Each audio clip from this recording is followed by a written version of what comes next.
Sean todos bienvenidos al repaso de la lección semanal. Es un verdadero placer que nos pueda acompañar esta semana. Conducido y dirigido por la doctora Esther Rosa y Ernesto de Paz. Gracias por estar con nosotros nuevamente en esta lección. Ya estamos en la lección número 3, correspondiente para el día 16 de enero del 2016. Y tiene como título La rebelión global y los patriarcas. El versículo para memorizar se encuentra en Génesis 28:15 y dice de la siguiente manera: He aquí yo estoy contigo y te guardaré por donde quiera que fueres y volveré a traerte a esta tierra, porque no te dejaré hasta que haya hecho lo que te he dicho.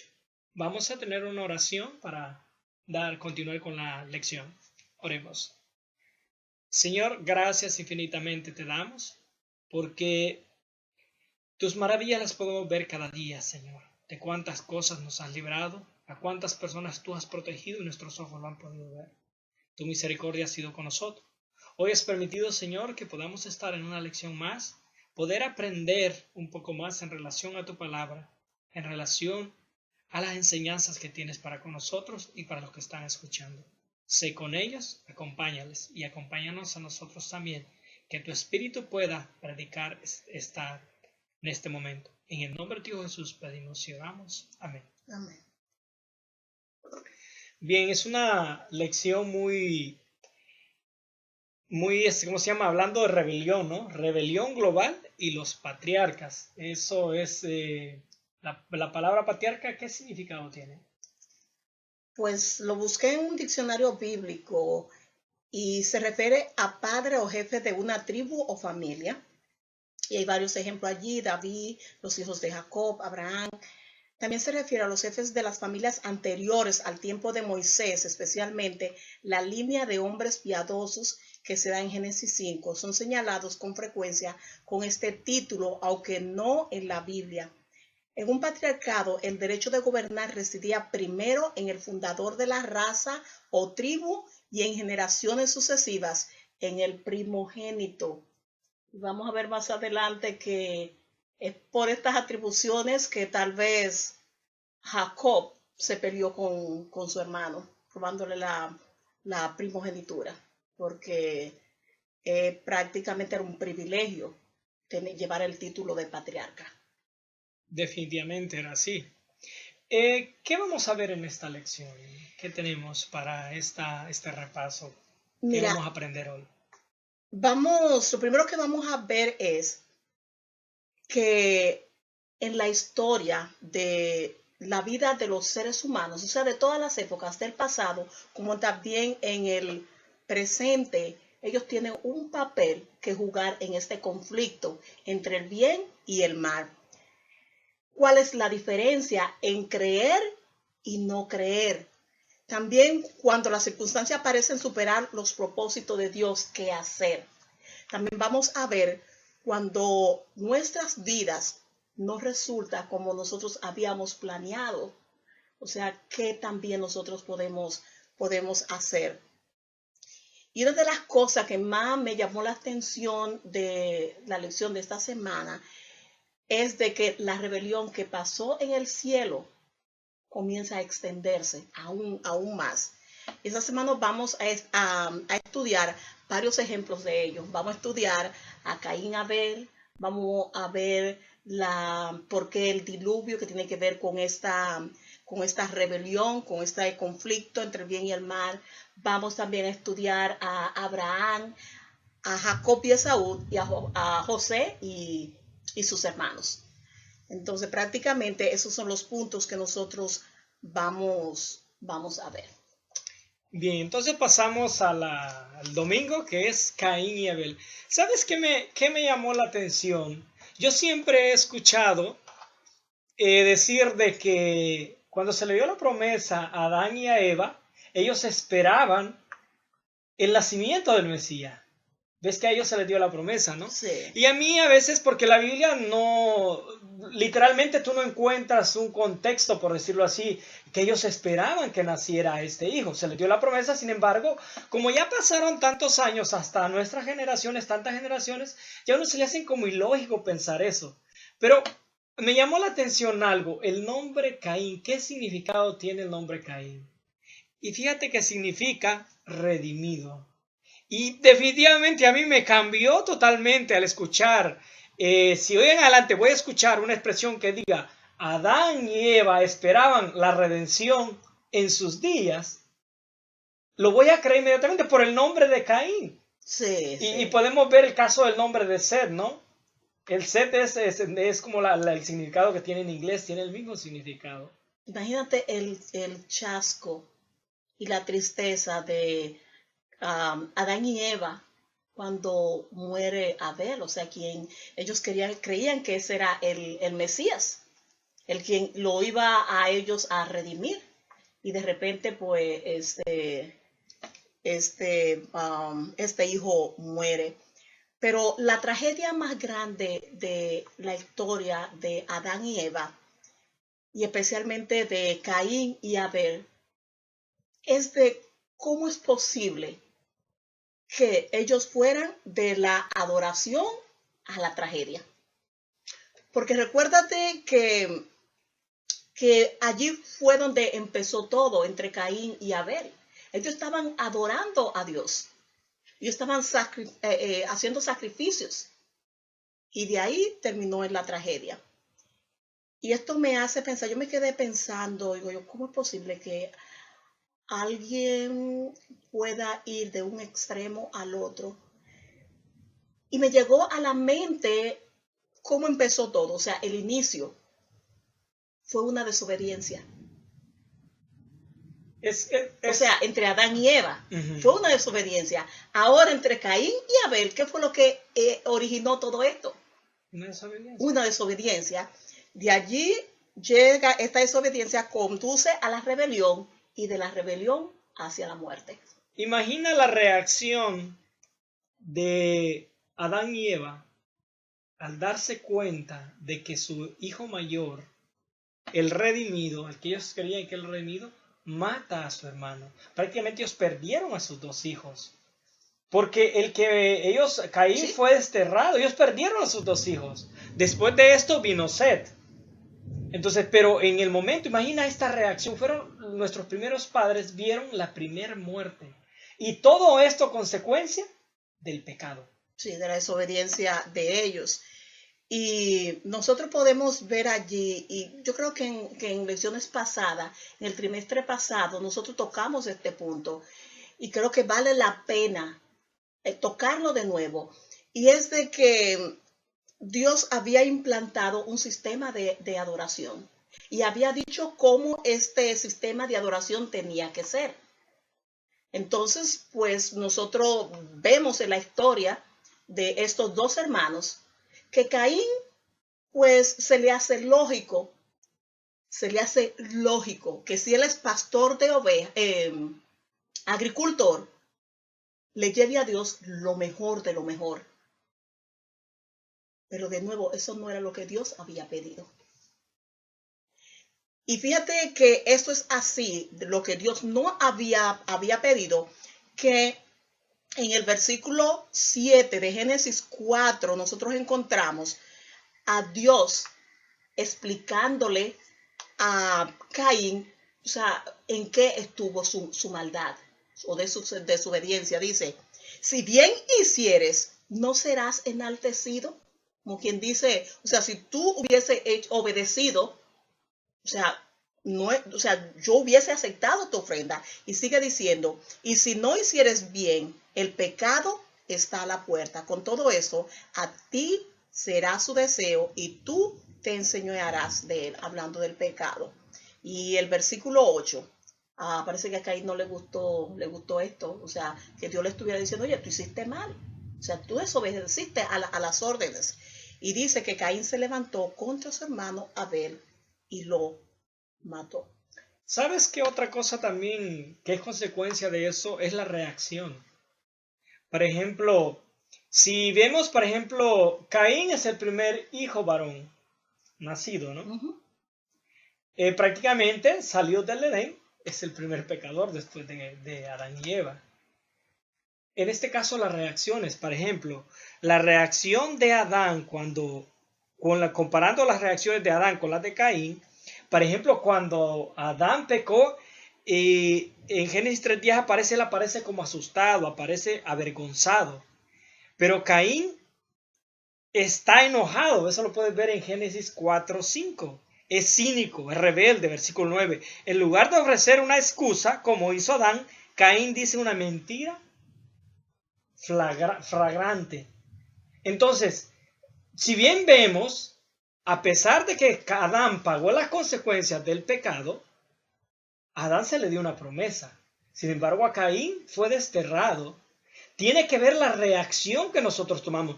La misma Biblia dice que nosotros no somos seres perfectos, no somos seres que tenemos pecado, pero tiene que ver qué reacción tomamos ante Dios. Y eso es muy importante. Y ¿cómo se llama el muchacho este que estamos hablando? Caín. Caín sabía, o sea, con quién él estaba hablando. Él sabía que estaba hablando con Dios. Y fíjate la forma arrogante, como tú dices, que le respondió cuando le dijo, ¿dónde está tu hermano? Él siempre le dijo, no sé. Eso lo encontramos así mismo en el versículo 9. Y la otra palabra que me llama la atención es en el versículo 11, porque no es la primera vez que Dios pronuncia esta palabra terrible, maldito seas tú. Luego en el versículo 12 le dicta una sentencia. Cuando labres la tierra, no te volverá a dar su fuerza. Errante y extranjero serás en la tierra. Y tú sabes que generalmente uno se nutre de lo que uno cosecha. Y eso mantiene la vida, mantiene tu salud, mantiene la vida. Entonces, imagínate, es como si le estuviera diciendo a Caín, tú te vas a mantener enfermo, porque cuando tú labras la tierra, no te devolverás, o sea, no volverá tu fuerza a ti. ¿Sabes qué es lo que yo veo en este versículo, Esther? ¿Tú sabes que la mayoría de la maldad tiene que ver con las guerras? Normalmente el que vive de guerras no produce, él vive de los que producen. Y prácticamente la sentencia que se le dio a Caín fue esa, el encargado de hacer guerras. Oye, tiene lógica, porque precisamente el trabajo de él se había dedicado, o sea, la profesión que él había, o sea, que le gustaba hacer, era labrador de la tierra. Entonces, imagínate tú que lo que tú sabes hacer, de repente se tenga, no, tú no vas a vivir va a vivir de ello, pero tú no vas a sacar el beneficio que deberías sacar de ello. O sea, se puso, como tú dices, en guerra. En guerra contra su mismo oficio. El pecado tiene su consecuencia. Uh-huh. Y a mí me llamó mucho la atención el sinónimo que tiene la palabra maldito, que también significa apartado. La palabra maldito también significa anatema. Y anatema viene del latín, que la palabra es bien parecida. También significa, fíjate, o sea, lo que tiene que ver, la definición de maldito con todo lo referente a este caso que estamos hablando entre Caín y Abel. Significa etimológicamente ofrenda, pero su uso principal equivale al de maldición, en el sentido de condena a ser apartado o separado. Y es lo que se hace con Caín, cortado como se apunta un miembro de una comunidad de creyentes. Era una sentencia mediante la cual se expulsaba a un hereje del seno de la sociedad religiosa. Era una pena aún más grave que la que usan los católicos hoy en día de excomunión. Excomulgar. A alguien. También significa desterrado, exiliado, incomunicado. Entonces, imagínate tú, Caín, pero es que, criado en el Edén, o sea, en el Edén, no o sea, con sus padres, y de repente, tú sabes, sacado del ambiente familiar para nunca más volver. Pero él fue separado para Satanás por las acciones que él hizo. Él fue apartado. Es el primero que aparece directamente como parte de la simiente de Satanás. Caín tiene esas características. Es el primero que aparece que no tiene opciones. Es desterrado de entre los padres.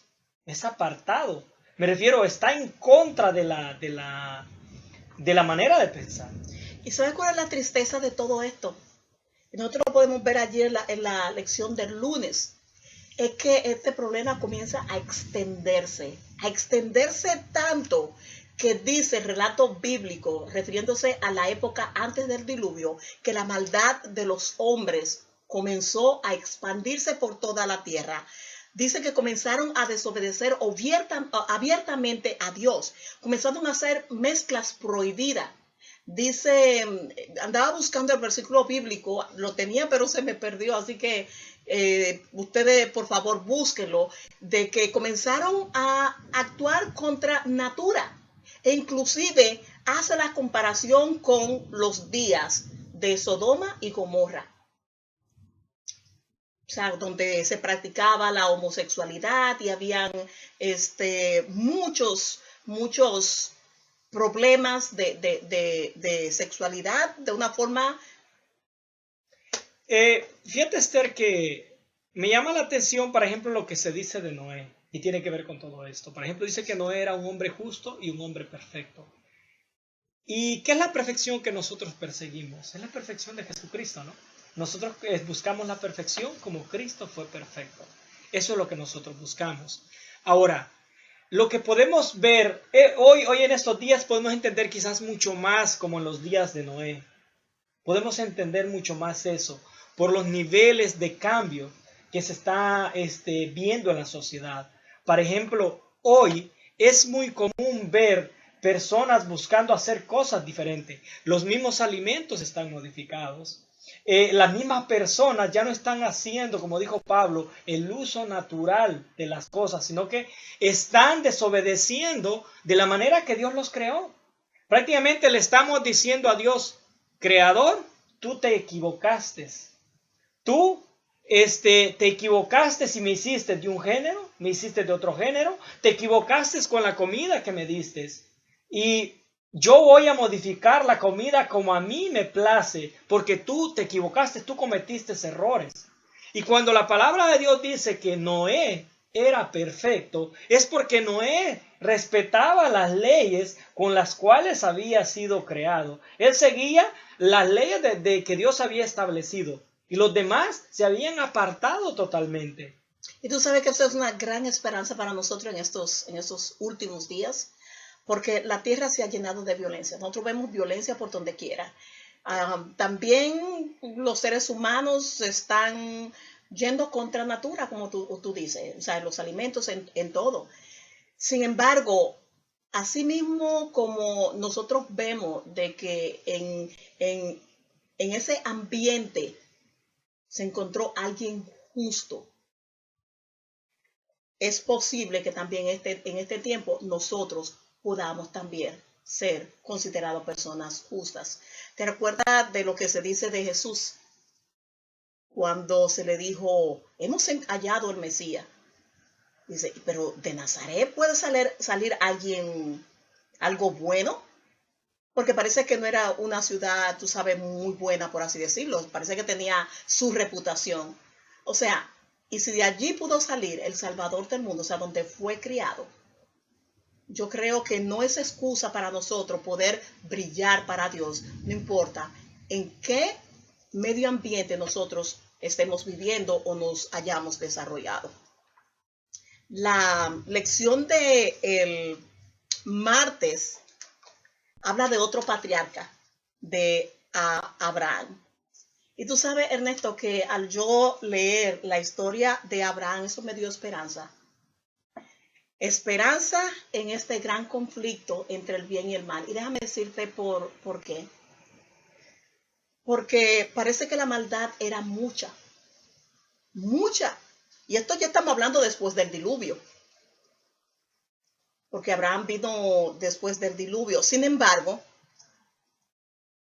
parece ser que era de repente como si alguien viviera en de esos pueblos que están controlados por el narcotráfico en México, y hay violencia y violencia y violencia, y de repente Dios saca a alguien de allí. Fue lo que hizo con Abraham prácticamente. Abraham parece que, o sea, parece no, era justo, y Dios lo saca de allí, lo salva. No es la misma forma como hizo con Enoch, con Noé, pero lo salva, lo saca de allí y le dice, mira Abraham, salte, sal de allí. Yo sé que allí vive tu familia, allí tú te criaste, pero sal de tu tierra y de tu parentela. Y allí le da una de las promesas más bellas que nosotros podemos encontrar en la Biblia, porque esa promesa nos alcanza hasta nuestros días. Imagina a Abraham, ¿no? Abraham es considerado el padre de la fe, porque le creyó a Dios. A Abraham se le hizo una promesa, que él tenía aproximadamente 75 años cuando Dios le hizo la promesa de su hijo, de que él tendría un hijo, su mujer era estéril. Él esperó 25 años para que él poder ver. De hecho, él cometió algunos errores. Él quiso ayudar a Dios. Entonces, pero a pesar de estos errores, él reconoció, me refiero, él supo escuchar la voz de Dios en determinados momentos. Cuando nosotros escuchamos la palabra Abraham, vemos como un hombre perfecto, ¿no? Y casi siempre somos tan extremistas que los errores que cometen nosotros no los resaltamos. Eso está bien. Pero el problema es que nosotros, al evitar los errores que cometieron, nosotros creemos que no podemos alcanzar ese nivel de servicio para Dios. Y Dios muestra todo. Por ejemplo, no importa las veces que nos hayamos equivocado. Dios está siempre esperando perdonarnos. No. Bien, Abraham es considerado el padre de la fe. A Abraham se le dio la promesa del hijo, se tuvo que esperar. Ahora le dan el hijo y imagina, no era Ismael el hijo. El Ismael fue lo que ellos dijeron, no, bueno, yo soy dijo la mujer, soy estéril, te doy a mi criada, ¿no? Y le dijo Dios, no, no es ese, yo te daré un hijo a través de Sara. Le da a su hijo, pero la sorpresa es que tiene que sacrificar a su hijo. Imagina qué reacción sería de nosotros que estamos rogando tantos años por un milagro. Tantos años, no sé, esperando por un ministerio, esperando por la promesa de algo. Y resulta que en pocos tiempos que nosotros estamos felices de que recibimos eso. Y resulta que Dios nos dice, me lo tienes que entregar. ¿Tú crees que le creeríamos nosotros a Dios? Quizás ahí diríamos, aquí a Satanás es que me está tocando. Sin embargo, Abraham pasó esa prueba. Hay dos cosas aquí que me gustaría recalcar. Voy a usar una palabra que el pastor Andrés Portes usa mucho. Él dice a menudo, me gusta Dios, cuando él encuentra algo que le gusta. Y es que nosotros aquí vemos no solamente la fidelidad de Abraham, sino la fidelidad de Dios. Porque Dios le había prometido a Abraham de que iba a ser, en él serían benditas todas las naciones de la tierra. Y nosotros vemos cuando Abraham sale de allí y él se equivoca. Y la Biblia habla de esas veces en que él se equivocó. ¿Te acuerdas cuando una vez le dijo a uno de los reyes de esas naciones por donde él pasó diciendo que Sara era su hermana? De hecho fue en Egipto. Entonces, o sea, Dios no retira su promesa de él porque Abraham hace esto, sino que Dios se mantiene fiel a sus promesas. Muchas veces nosotros, cuando nos equivocamos, cuando cometemos errores y pecamos contra Dios, como decimos en el mundo cristiano, muchas veces el enemigo de todas las cosas nos asegura a nosotros, pero ya, ¿para qué? ¿Y ahora qué la gente va a decir de ti? ¿Qué clase de cristiano tú eres? Y muchas veces hasta pueden decírnoslo, o sea, amigos, vecinos, personas que nos conocen. Pero vemos en la historia de Abraham de que no importa, o sea, dónde los errores que nosotros cometemos, Dios es fiel y justo y mantiene su promesa. Y por eso la Biblia dice que si te caíste, te levanta. Cae el justo y se levanta. Y fíjate que es muy simple y es lo que cuesta entender como cristianos, es la parte que nos complica. Nosotros no somos salvos por nuestros actos. Nosotros no somos salvos porque cumplamos la ley. Nosotros no somos salvos porque nosotros lo merezcamos. Nosotros somos salvos porque tenemos un Dios maravilloso. Amén. Porque tenemos un Dios de misericordia.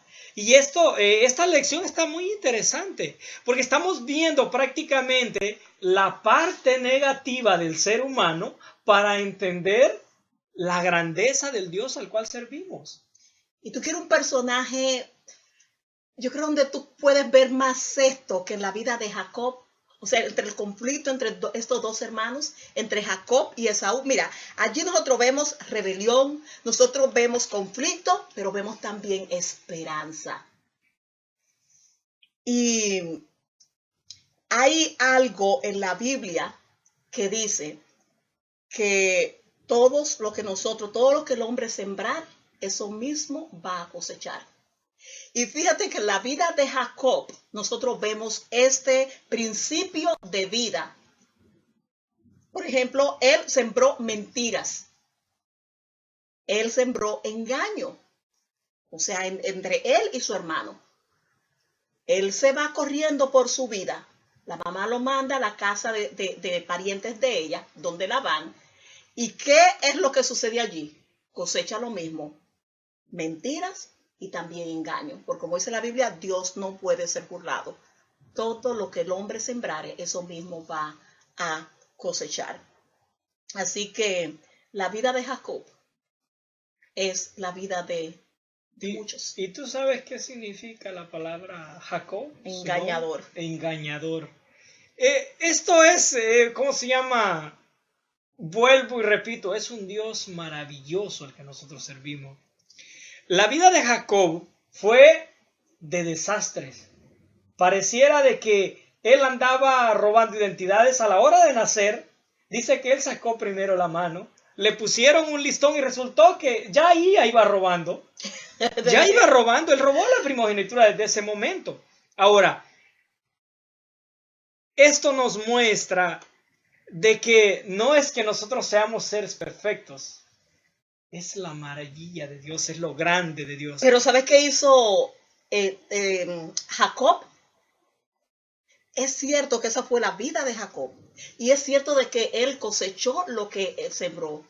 Pero en el momento de su desesperación, cuando él decidió volver a su casa, y en ese momento de desesperación, Dios le contesta. Y fíjate que le hace la misma promesa que le hiciera a su abuelo. Y lo encontramos en el versículo 14 de Génesis 28, le dice: será tu descendencia como el polvo de la tierra, y te extenderás al occidente, al oriente, al norte y al sur, y todas las familias de la tierra serán benditas en ti y en tu simiente. He aquí, yo estoy contigo y te guardaré por donde quiera que fueres, y volveré a traerte a esta tierra, porque no te dejaré hasta que haya hecho lo que te he dicho. Esta es una promesa maravillosa. No importa en el lugar que nosotros estemos. O lo que hagamos. No importa lo que nosotros hayamos hecho. O lo que fuimos. Sí, o lo que hayamos sido. No importa. Lo que importa es el ahora. Todos hoy tenemos la oportunidad de cambiarnos el nombre como Jacob. Que pelear con Dios y vencerle. Cuando buscó a Dios. En la desesperación, muchos hemos estado en el mundo y hemos venido a los pies de Jesús porque ya no hemos tenido salida. Ya no hemos encontrado otra alternativa que nos pueda librar de la situación. Jacob estaba en esa situación y venció. Ahora, pero si buscamos el recorrido de Jacob, nos va a dar miedo realmente quién era. Sí, pero Ernesto, mira, yo creo que es una esperanza, y esta lección de esta semana es una historia de esperanza a pesar del conflicto. Porque es posible que alguien en estos momentos o sea, diga, pero mira lo que fue mi vida. Señor, en vez de volcarte hacia las drogas, volcarte a la depresión, a las pastillas para dormir, a lo que sea, una vida de autodestrucción, haz lo que hizo Jacob. Jacob en su desesperación buscó a Dios. Si tu desesperación en esos momentos es porque no tienes trabajo y no encuentras trabajo porque todos los trabajos que se te ofrecen es en día sábado, en tu desesperación busca a Dios. Yo sé que hay un ejemplo maravilloso de eso en la vida de mis padres. Todos los trabajos que yo encontraba, que mi papá encontraba, era de trabajar en una carnicería con carne de cerdo. Eso es lo que la Biblia dice, o sea, ni siquiera, si la toca, eres inmundo. Es lo que la Biblia dice de la carne de cerdo. Y mi papá decidió servir a Dios y Dios lo bendijo. Llegó a tener el negocio más grande de su ciudad.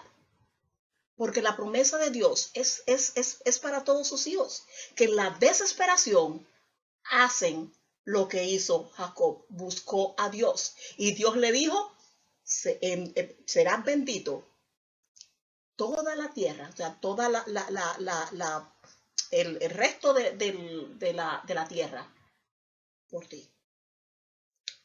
Maravilloso, definitivamente maravilloso. Ahora, ¿sabes cuál es la historia que más me llama la atención de todos esos patriarcas, de todas estas gentes de la lección de esta semana? José y sus hermanos, porque la historia de José fue una historia de intriga y una historia de maltrato. Intriga, porque tú te acuerdas, o sea, él se ganó el que sus hermanos no quisieran saber de él, José. Es que imagínate tú, Ernesto, que tú tengas un sueño y entonces tú vayas allá donde tus hermanos y le cuentes, oye, soñé que yo estaba aquí, que yo era tal cosa, y ustedes todos se inclinaban delante de mí. O soñé que yo era el sol y que ustedes eran las estrellas, o sea, astros menores. Y era lo que constantemente estos sueños, por eso le pusieron el soñador, pero en todos estos sueños, él se veía aquí y le decía a sus hermanos que iban a ser prácticamente sus sirvientes. O sea, esta intriga entre los hermanos de José y José fue lo que hizo que a José prácticamente terminara como esclavo. Pero imagina esta escena, que tú seas el hijo favorito de tu padre y tu padre tenga los recursos que tenía y resulte de que tus hermanos decidan venderte. ¿No crees que son suficientes razones para negar a Dios? ¿No crees que es una razón? Me refiero, cosas así. ¿Qué esperanza yo puedo tener? Por ejemplo, si mi misma familia, que son los que deberían de quererme, son las personas que deberían de estar en el oso de tenerme y protegerme, porque él no era el mayor, él era el de los menores. Él era el de los menores, José. Sí. Entonces, lo venden. Él era un adolescente. Ahora, la túnica que le habían hecho, la túnica de colores, cuando a mí me contaban esta historia de pequeño de la túnica de colores, yo me imaginaba algo así colorido. No, la resalta la túnica de colores porque era una vestimenta semejante a la de príncipes. Tenía esas características. Imagínate tú soñando estos tipos de sueños de que él iba a ser, tú sabes, un príncipe y que de repente que el papá le haga una túnica así. Entonces, pero imagina su vivencia, ¿no? Ahora se va a Egipto, lo llevan a Egipto, cae, después de que lo llevaron los ismaelitas, cae con un principal, un general del ejército egipcio, y resulta que ahí la mujer de Potifar, que era el que lo había tomado como esclavo, lo trata de implicar, de seducir. Él piensa en Dios, dice la expresión bíblica, dice, ¿cómo haré yo esto contra mi Señor? Y cae y preso. cae preso. Imagina. Él tenía toda la de renegar de Dios. Ahora, otra vez, estando ahí preso, caen el copero y el panadero, ¿no? Y después otra vez. Y todavía le hace un favor a ese y eso se le olvida también. No, él tenía razón, o sea, A lo de negar que- de Dios. Al registro bíblico parece que eran aproximadamente 13 años lo que él pasó en ese proceso. ¿Cuántos años nosotros llevamos esperando por una promesa de Dios? ¿Serán meses? ¿Serán días? ¿Y ya nos cansamos de esperar? Es que José hizo algo. O sea, Jacob buscó a Dios, su papá buscó a Dios en la desesperación, pero José hizo algo más. José decidió confiar en Dios a pesar de. Y eso fue lo que lo hizo a él grande. Y si nosotros podemos aprender algo de la vida de José, es de que nosotros deberíamos aprender a confiar y depender en Dios y de su promesa a pesar de las circunstancias que estemos viviendo. ¿Y sabes qué es más fuerte para nuestros días? Quizás hay una persona que es hija de cristianos, su familia ha sido por generaciones sirvientes de Dios. Y ahorita de parte de su familia está recibiendo los peores tratos, maltratos, desprecios, y él no entiende. Y se debe preguntar, ¿dónde está Dios? Pero en estas historias que nosotros hemos visto en relación a los patriarcas, a los fundadores, a nuestros progenitores, podemos ver que no fueron vidas fáciles, fueron vidas difíciles y que también ellos se equivocaron. Hay cosas que nosotros no entendemos y no entendemos porque el pecado viene a confundir, el pecado viene a producir la maldad. Desde que nuestros padres pecaron, nosotros vamos a ver cosas terribles en nuestro medio ambiente. Pero lo maravilloso de todo esto es que Dios es un Dios que cumple sus promesas. No importa que hayan pasado 10 años, 15 años, sigue esperando. Dios simple y sencillamente está esperando que tu corazón llegue del tamaño de la bendición que tú vas a recibir. Y eso fue lo que hicieron los patriarcas. Ellos esperaron en su momento en Dios siempre.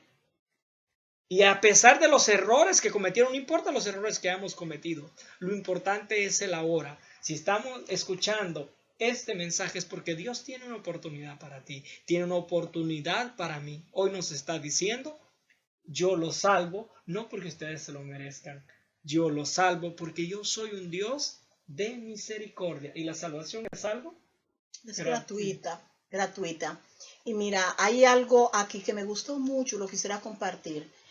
Dice, refiriéndose a José, no obstante, ninguno tenía la menor idea del modo en que Dios usaría esta situación para salvar a toda su familia años más tarde.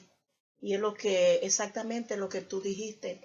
Dios puede tornar cualquier situación en una situación favorable. Y fue lo que aparece en el libro también de Esther, que le dijo su tío, y quién sabe si para esta hora tú has llegado al reino. O sea, nadie sabe por qué nosotros estamos donde estamos o por qué estamos pasando por la situación que estamos pasando. Todo, o sea, el final, el impacto que nuestra vida, que tu vida va a tener en otros, va a ser si en medio de este conflicto entre el bien y el mal, tú haces la diferencia, si tú le crees o no a Dios. Si cuando las circunstancias parecen superar los propósitos de Dios, como en el caso de José, si te mantienes aferrado a la promesa, tú vas a notar que como en la vida de José, Dios cumple su promesa, porque como hemos estado diciendo todas estas lecciones, Dios es un Dios de pacto y lo vemos en la vida de todas estas gentes. O sea, imagínate, como dice la lección de Séfora. Séfora, imagínate, la esposa de Moisés. Ella pensó que su vida iba a ser diferente, no que le iba a pasar en un desierto. Imagínate, por ejemplo, Jeremías. Jeremías pensó que al ser llamado por Dios y él obedecerle, su vida iba a ser diferente. De David y Betsabé, cuando se arrepintieron, ellos pensaron que el destino de su reinado y de sus hijos iba a ser diferente. Jesús mismo, quien había venido a este mundo a redimir la humanidad, hubo un momento en el que dijo: Padre mío, pasa de mí esta copa. Pero al final dijo: pero que no se haga mi voluntad, sino la tuya. Y mis palabras finales en este repaso de esta semana es: y quién sabe si para esta hora, para esta circunstancia, Dios ha permitido que tú pases o llegue a esta hora de la historia humana con un propósito. No vuelva atrás. Si te ha caído, levántate. Pero como dicen en mi país, ni un paso atrás ni para coger impulso. Ha sido un verdadero placer que hayan estado con nosotros. Los esperamos la próxima semana en la siguiente lección. Mi nombre es Ernesto de Paz. Ese es Rosa. El Señor les bendiga.